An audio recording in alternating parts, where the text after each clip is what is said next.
Friends, کیسے ہیں آپ سب؟ امید کرتی ہوں آپ سب خیریت سے ہوں۔ آج ہم جس موضوع پر بات کرنے جا رہے ہیں موضوع ہے مغرب سے طلوع آفتاب۔ مغرب سے آفتاب کا طلوع ہونا بھی علامات قیامت سے ہے۔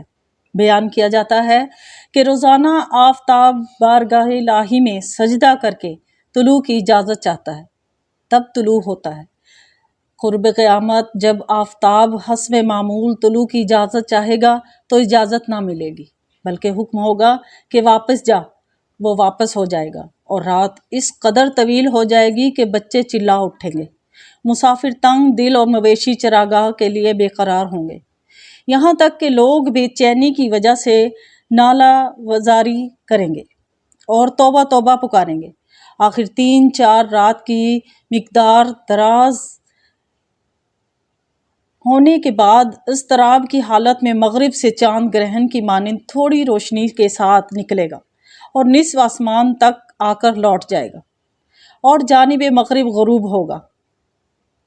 اس کے بعد بدستور سابق مشرق سے طلوع کیا کرے گا۔ اس نشانی کے ظاہر ہوتے ہی توبہ کا دروازہ بند ہو جائے گا۔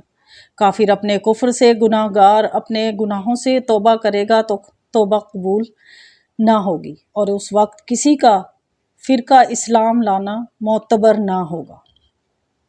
حضرت ابو ہریرہ رضی اللہ تعالیٰ عنہ کی روایت میں جناب رسول اللہ صلی اللہ علیہ وآلہ وسلم کا فرمان ہے کہ قیامت قائم نہ ہوگی یہاں تک کہ مغرب سے سورج طلوع ہو۔ جب وہ مغرب سے طلوع ہوگا اور سب لوگ اسے دیکھ لیں گے تو یہ وہ وقت ہے کہ کسی کو ایمان نفع نہیں دے گا جو اس سے پہلے ایمان نہیں لائے گا یا اس نے ایمان میں بھلائی حاصل نہ کی ہو۔ امید کرتی ہوں فرینڈز آپ کو یہ ویڈیو پسند آئی ہوگی۔